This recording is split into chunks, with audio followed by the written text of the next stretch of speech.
নমস্কার, আপনারা দেখছেন হাই নিউজ। আমি শ্রীপর্ণা রয়েছে আপনাদের সঙ্গে। শুরু করছি আজকের নিউজ টুডে। আর শুরুতেই দেখে নেব আজকের হেডলাইন্স।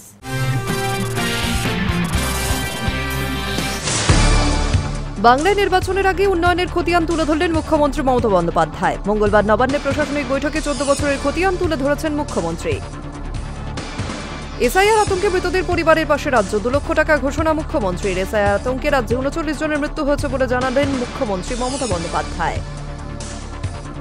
নাগরিকত্ব প্রমাণের দায় নেই, এই দাবি নিয়ে এনুমারেশন ফর্ম নিতে অস্বীকার 126 জন আদিবাসী বাসিন্দার। ঘটনাকে কেন্দ্র করে বাঁকুড়ার জঙ্গলমহলে শুরু প্রশাসনিক এবং রাজনৈতিক টানাপোড়েন। ভুয়ো ভোটার ধরতে এআই ব্যবহার করবে কমিশন। এর মাধ্যমে অনুপ্রবেশকারীদেরও চিহ্নিত করা যাবে বলে কমিশন সূত্রে খবর। যাত্রী নিরাপত্তায় আরও জোর। দূরপাল্লার ট্রেনেও সিসিটিভি বসানোর চিন্তা আরপিএফ-এর। আগামী মাস 6 মধ্যে রেলের খড়গপুর ডিভিশনের প্রতিটি দূরপাল্লার ট্রেনের কামরায় বসবে সিসিটিভি। ট্রলার সহ বাংলাদেশি মৎস্যজীবী আটক ভারতের জলসীমানায়। সুন্দরবন এলাকার বঙ্গোপসাগরের ঘটনা। অবৈধভাবে ভারতীয় জলসীমায় প্রবেশ করার অভিযোগে 15 জন বাংলাদেশি মৎস্যজীবীকে আটক।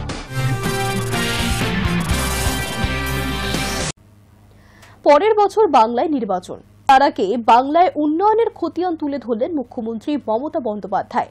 মঙ্গলবার নবান্নে প্রশাসনিক বৈঠকে 15 বছরের খতিয়ান তুলে ধরেছেন মুখ্যমন্ত্রী।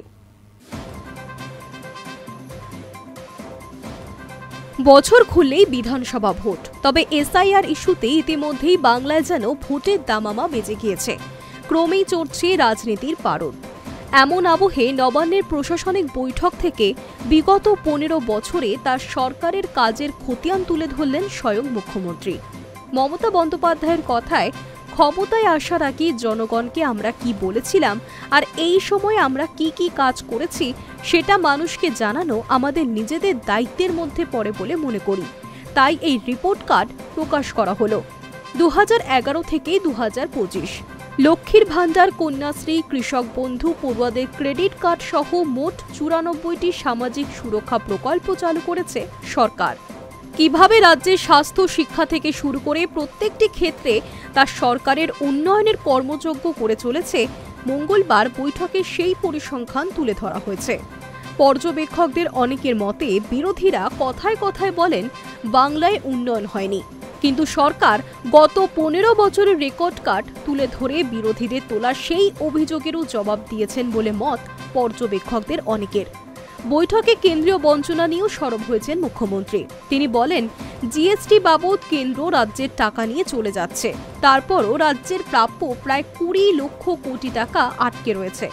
তা সত্ত্বেও নিজস্ব উদ্যোগে আমরা কর্মশ্রী, বাংলার বাড়ির মতো প্রকল্পগুলি চালু রেখেছি। অনুষ্ঠানের শুরুতে ভিডিও প্রকাশ করে সরকারের উন্নয়নের পাঁচালী তুলে ধরা হয়েছে।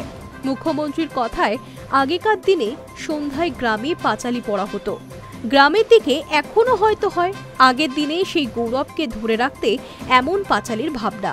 নবান্ন সভাঘরের এই বৈঠকে মুখ্যমন্ত্রী ছাড়াও উপস্থিত ছিলেন মুখ্য সচিব, স্বরাষ্ট্র সচিব সহ প্রত্যেকটি দপ্তরের মন্ত্রী, সচিব, আমলা, প্রত্যেকটি জেলার জেলাশাসক এবং police super. Hi news network.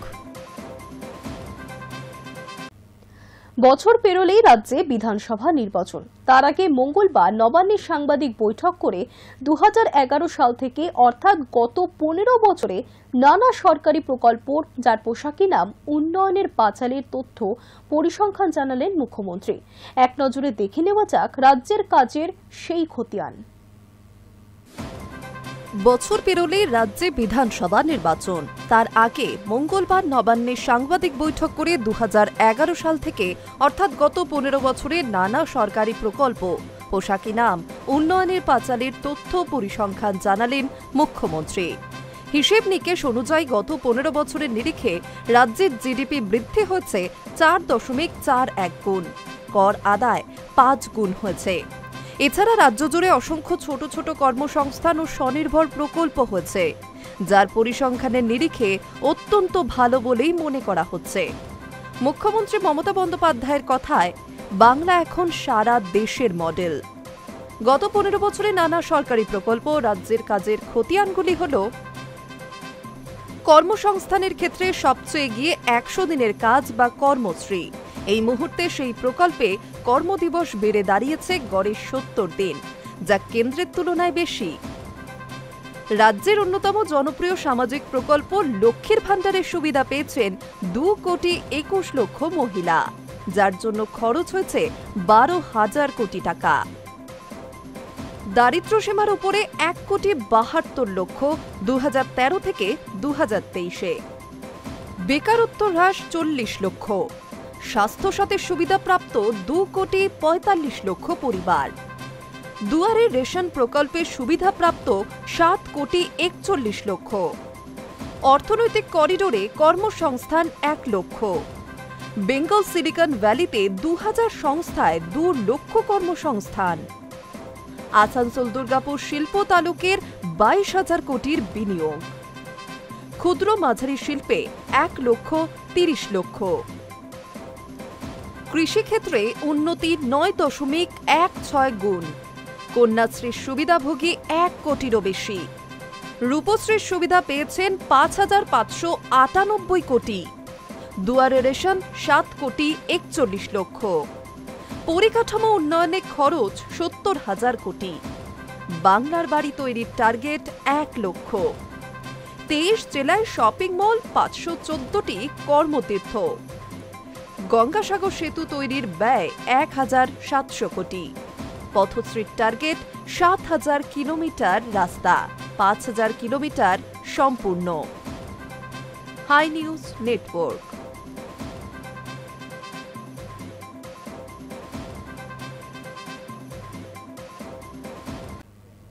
SIR আতঙ্কে মৃতদের পরিবারের পাশে রাজ্য সরকার। 2 লক্ষ টাকা সাহায্য ঘোষণা মুখ্যমন্ত্রীর। এসআইআর আতঙ্কে রাজ্যে 39 জনের মৃত্যু হয়েছে বলে জানিয়েছেন মুখ্যমন্ত্রী। রাজ্য জুড়ে রীতিমতো আতঙ্কের পরিবেশ তৈরি করেছে এসআইআর। দেশ ছাড়া হওয়ার ভয়, আত্মহত্যার অভিযোগ উঠেছে একাধিক। ভয় হৃদরোগে আক্রান্ত হয়ে মৃত্যুর খবরও প্রকাশ্যে এসেছে। নবান্ন থেকে এদিন গোটা পরিস্থিতি নিয়ে উদ্বেগ প্রকাশ করলেন মুখ্যমন্ত্রী মমতা বন্দ্যোপাধ্যায়। এসআইআর আতঙ্কে মৃতদের পরিবার পিছু 2 লক্ষ টাকা করে আর্থিক সাহায্য ঘোষণা করলেন তিনি। অসুস্থদেরও রাজ্যের তরফে আর্থিক সাহায্য করা হবে বলে জানিয়েছেন মমতা। এসআইআরে তাদের জন্য আমরা পুরো সমবেদনা জানাই। আমার বিএলওরাও মারা গেছে। বিএলওদের প্রত্যেকটা পরিবার যারা মারা গেছে 2 লক্ষ টাকা করে অলরেডি 2টো পরিবারে দেওয়া হয়েছে, একটা বাকি আছে, যদি কেউ নিতে চায় দিয়ে দেবো। কারণ অনেকে আবার সম্মানের সাথে এটা কেউ নিতেও চায় না, তারা যদি রাজি থাকে। আর যারা অসুস্থ হয়ে হসপিটালে ভর্তি আছে 1 লক্ষ টাকা করে দিয়ে দাও। আর একটা হচ্ছে এসআইআরে যারা মারা গেছে, আইদার সুইসাইড অর ট্রমায় অর এখনো স্ট্রোকে ভর্তি আছে, 39 জন মারা গেছে এখনো পর্যন্ত যতটুকু আমার নলেজে আছে। 13 জন হসপিটালে সিরিয়াস আছে ইনক্লুডিং বিএলও। আর 3 জন হচ্ছে যারা সুইসাইড কমিট করতে গেছিল সিরিয়াস আছে।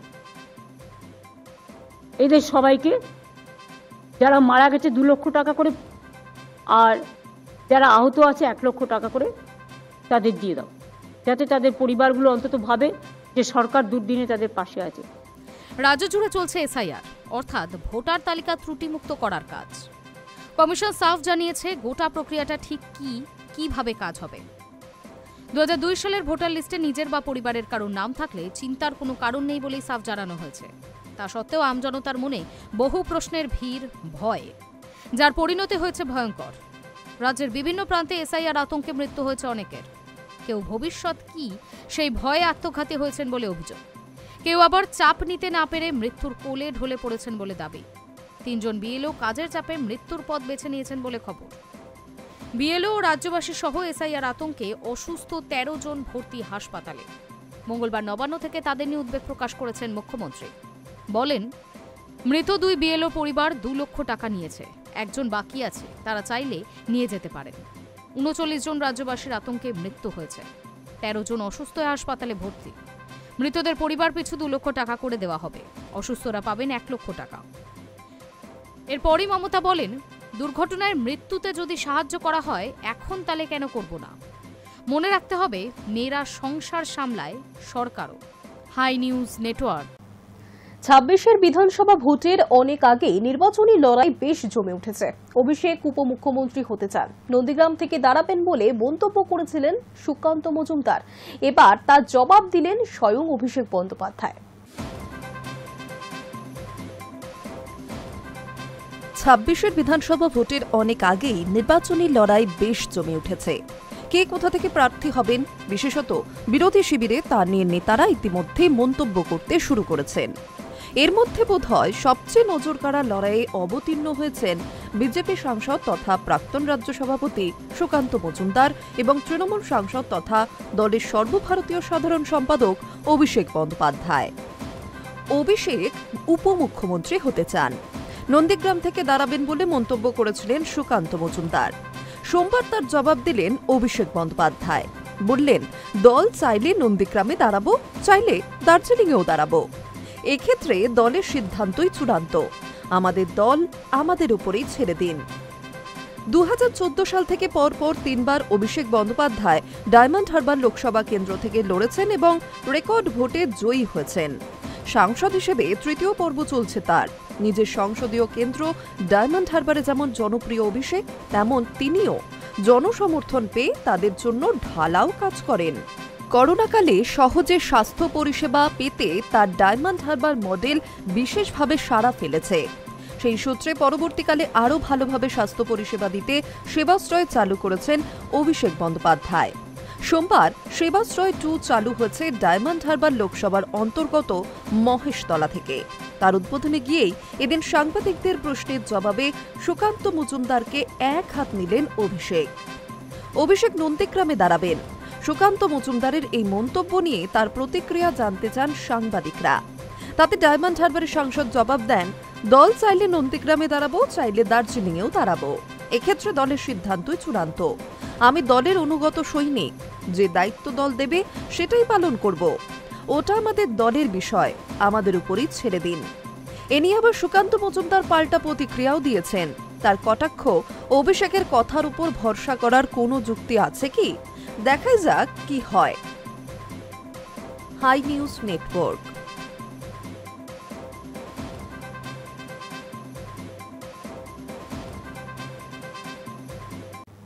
ভুয়ো ভোটার ধরতে এবার এআই ব্যবহার করবে নির্বাচন কমিশন। এআই এর আদলে ফেলে চিহ্নিত করা হবে ভুয়ো ভোটারদের।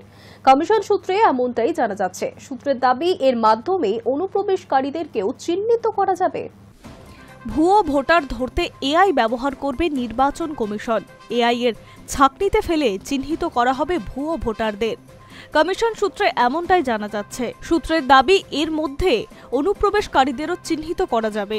পশ্চিমবঙ্গের ভোটার তালিকার বিশেষ নিবিড় সংশোধনের কাজ নিয়ে এখনও কিছু ক্ষেত্রে অসন্তোষ রয়েছে রাজ্যের প্রধান বিরোধী দল বিজেপির।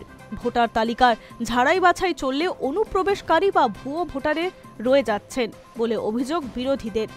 সত্যি কি এমন কোনো সম্ভাবনা রয়েছে? কিভাবে ধরা হবে ভুয়ো ভোটারদের? তার জন্য নির্দিষ্ট পরিকল্পনা রেখেছে কমিশন। সূত্রের খবর, ভুয়ো ভোটারদের চিহ্নিত করতে এআই এর সাহায্য নেবে কমিশন। কমিশনের এক আধিকারিকের কথায়, আমরা পুরো এআই ফর্মে কাজ করছি। এর ব্যাখ্যাও দেন তিনি। তার ব্যাখ্যায়, এআই একটি সাধারণ কথা, কিন্তু গভীরে গিয়ে কাজটি করা হবে। মোদ্দা কথা হলো, আমরা ডেটা অ্যানালিসিস করব, ডেটা স্ক্যান করব, নিখুঁত স্ক্যান করা হবে। কারোর কোনো তথ্যের গোলমাল থাকলে তা আমরা ধরতে পারবো। এভাবে অনুপ্রবেশকারীও চিহ্নিত করা সম্ভব হবে। কেউ যদি বাবার নাম অন্য দেন বা 2002 সালের তালিকার সঙ্গে অসঙ্গতি ধরা পড়ে, তাকে আমরা ডেকে পাঠাবো।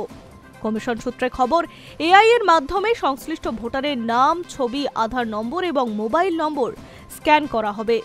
তার বাবা মায়ের নামও স্ক্যান করা হবে এআই প্রযুক্তিতে। কমিশনের ব্যাখ্যা, নতুন করে দেশে যে এসআইআর হবে সেই ঘোষণা করা হয়েছিল গত জুলাই মাসে, বিহারে ভোটের আগে। ফলে তার আগে সিদ্ধান্তের কথা সাধারণ জনতার জানার কথা ছিল না। ফলে ওই সময়ের পরে কোনো ভোটারের বাবা বা মায়ের নাম পরিবর্তন দেখা গেলে তার সন্দেহের তালিকায় থাকবে স্বাভাবিকভাবেই। সোমবার সন্ধ্যা পর্যন্ত পাওয়া তথ্যের ভিত্তিতে অনুমান 43 লক্ষের বেশি খসড়া ভোটার তালিকায় থাকবে না। এর মধ্যে যেমন মৃত ভোটার রয়েছে, তেমনি রয়েছে নিখোঁজ বা অন্যত্র চলে যাওয়া ভোটার। এখনো পর্যন্ত প্রায় 98,000 ভুয়ো ভোটার চিহ্নিত করা গিয়েছে বলে জানা যাচ্ছে। আগামী 16 ডিসেম্বর খসড়া ভোটার তালিকা প্রকাশ হবে। তারপরেই সেই তালিকা সংক্রান্ত যাবতীয় অভিযোগ আপত্তি কমিশনে জানানো যাবে 15 জানুয়ারি পর্যন্ত। খসড়া তালিকার সমস্ত আপত্তি, অভিযোগ এবং দাবি খতিয়ে দেখে পদক্ষেপ গ্রহণ করবে। বিতর্কের নিষ্পত্তি করা হবে। প্রয়োজনে সংশ্লিষ্ট ভোটারকে শুনানিতে ডাকা এবং আলোচনার সাপেক্ষে সন্দেহ দূর করার কাজ ইআরওরা করবেন 16 ডিসেম্বর থেকে 7 ফেব্রুয়ারি পর্যন্ত। Hi news Network. রাজ্যের এসআইআর নিয়ে নতুন বিতর্ক। কমিশন সূত্রের খবর, রাজ্যের প্রায় 80,000-এর বেশি বুথ এলাকায় যে এনুমারেশন ফর্ম বিলি করা হয়েছিল সেই ফর্ম জমা নেওয়ার পর ডিজিটাইজ করার সময় প্রায় 2,000-এর বেশি বুথে আনকালেক্টেবল ফর্ম বা ফেরত আসা ফর্মের সংখ্যা 0, আর যা কমিশনের কাছে অবিশ্বাস্য। এ রাজ্যে এসআইআর মানচিত্রে প্রতিদিন নিত্য নতুন বিতর্ক জুড়ছে। সোমবার তেমনই এক নতুন বিতর্ক সামনে এসেছে। কমিশন সূত্রের খবর, রাজ্যের প্রায় 80,000-এরও বেশি বুথ এলাকায় যে এনুমারেশন ফর্ম বিলি করা হয়েছিল সেই ফর্ম ফিল আপ করে জমা নেওয়ার পর ডিজিটাইজ করার সময় দেখা যাচ্ছে প্রায় 2,000-এরও বেশি বুথ এমন পাওয়া গিয়েছে যেখানে আনকালেক্টেবল ফর্ম বা ফেরত আসা ফর্মের সংখ্যা 0, যা শুধু চাঞ্চল্যকর নয়, কমিশনের কাছে মনে হচ্ছে এটা অবিশ্বাস্য। কমিশনের বক্তব্য, এমনটা কোনো অবস্থাতেই হতে পারে না যে এতগুলো বুথে কোনো একজনও এমন নেই যাকে খুঁজে পাওয়া যায়নি বা সেই বুথের কেউ মারা যাননি অথবা অন্যত্র চলে যাননি। এটা বাস্তবত হতেই পারে না। এদিকে সিইও দপ্তর সূত্রে তথ্য বলছে, মোট 2,208টি এমনই বুথ পাওয়া গেছে যেখানে কোনো ফর্ম ফেরত আসেনি। কমিশন মনে করছে এসব বুথে নিশ্চয়ই কোনো গন্ডগোল হয়েছে, যে কারণে ইসিআই দপ্তর থেকে সরাসরি সিইও দপ্তরের নির্দেশ এসেছে যাতে এই সব বুথের সঙ্গে জড়িত ইআরও এবং সেই জেলার ডিইওর কাছে রিপোর্ট তলব করা হয়। সিইও দপ্তর সূত্রের খবর, সংশ্লিষ্ট সব ইআরও এবং ডিইওদের জানানো হয়েছে আগামীকাল অর্থাৎ মঙ্গলবার বেলা 10টার মধ্যে নিজেদের সই করে রিপোর্ট জমা দিতে হবে। প্রয়োজনে ওসব বুথের বিএলওদের সঙ্গে পুনরায় কথা বলতে হবে। যে কোনোভাবেই হোক না কেন তা আগামীকালের মধ্যে সরাসরি ইসিআই এর কাছে রিপোর্ট দিতে হবে। এদিকে সার্ভার সমস্যা বা অন্যান্য কারণে যদি কোনো বিএলও ভুল তথ্য আপলোড করে থাকেন তাহলে সেই ভুল সংশোধনের ব্যবস্থা করেছে কমিশন। বিএলওদের অ্যাপে পরিবর্তনও আনছে কমিশন। নিয়ে আসা হচ্ছে এডিট অপশন। এই এডিট অপশনে ইআরওরা ঢুকতে পারবেন। কোনো বিএলও কোনোভাবে কিছু ভুল করে ফেললে সেটা দেখে এডিট করতে পারবেন ইআরও। High news network. নজর রাখবো আজকের ওয়েদার আপডেটে। বঙ্গে এবার শীতের কামড়। সপ্তাহান্তে কলকাতার পারদ নামবে 15 ডিগ্রির নিচে। চলবে কুয়াশার খেলা। ঘূর্ণিঝড়ের মেঘ কেটে যাওয়ার এবার আর কোনো বাধা নেই, ফলে শীত নিজস্ব গতি ফিরে পাবে। বঙ্গবাসীকে এবার আসল শীতের কামড়ের জন্য প্রস্তুত থাকতে হবে। আলিপুর আবহাওয়া দপ্তরের পূর্বাভাস, এই সপ্তাহের শেষেই শীত ঢুকতে শুরু করবে। নভেম্বরের পর তাপমাত্রা তেমন ওঠানামা না করলেও দক্ষিণ পশ্চিম বঙ্গোপসাগরে ঢুকে পড়া ঘূর্ণিঝড় দিতোয়া শীতকে কিছুদিনের জন্য আটকে রেখেছিল। তবে ঘূর্ণিঝড়ের মেঘ কেটে যাওয়ায় এবার আর কোনো বাধা নেই, ফলে শীত নিজস্ব গতি ফিরে পাবে। কলকাতা ও সংলগ্ন এলাকায় শীঘ্রই শীতের দাপট দেখা যাবে। গত কয়েকদিন কলকাতার সর্বনিম্ন তাপমাত্রা 16 ডিগ্রির আশেপাশে ঘোরাফেরা করছিল। সোমবার তা ছিল 18 ডিগ্রি। আবহাওয়া অফিস জানাচ্ছে 4 দিনের মধ্যে তাপমাত্রা 2 থেকে 4 ডিগ্রি কমতে পারে। অর্থাৎ সপ্তাহান্তে কলকাতার তাপমাত্রা 15 ডিগ্রির নিচে নেমে যেতে পারে। পার্শ্ববর্তী জেলা যেমন হাওড়া, হুগলি, নদিয়া ও উত্তর ও দক্ষিণ 24 পরগনায় তাপমাত্রা 12 থেকে 13 ডিগ্রি পর্যন্ত নামার সম্ভাবনা রয়েছে। কুয়াশার খেলাও শুরু হতে চলেছে। উত্তর ও দক্ষিণবঙ্গের কিছু জেলায় ভোর থেকে সকাল পর্যন্ত হালকা কিংবা মাঝারি কুয়াশা দেখা দিতে পারে। বিশেষ করে দার্জিলিং, কালিম্পং, জলপাইগুড়ি, কোচবিহার, আলিপুরদুয়ার ও মালদা জেলা কুয়াশার চাদরে ঢেকে যাবে। এর ফলে ভোরবেলা দৃশ্যমানতা কমে প্রায় 200 মিটারের কাছাকাছি নেমে যেতে পারে। তবে বেলা বাড়লে কুয়াশা কাটবে এবং আকাশ পরিষ্কার হবে। আবহাওয়া অফিস আরও জানিয়েছে, ঝাড়গ্রাম, পুরুলিয়া, বাঁকুড়া, পূর্ব ও পশ্চিম বর্ধমান এবং বীরভূমের কিছু জেলায় হালকা বৃষ্টির সম্ভাবনা রয়েছে। বাকি জেলাগুলিতে আবহাওয়া শুষ্ক থাকবে, ফলে কুয়াশা ও ঠান্ডা মিশে এবার জাঁকিয়ে শীত অনুভূতি হবে বঙ্গবাসীর। Hi news network. News today এখনকার মতো এই পর্যন্তই। দেখতে থাকুন হাই নিউজ, নির্ভীক নিরপেক্ষ।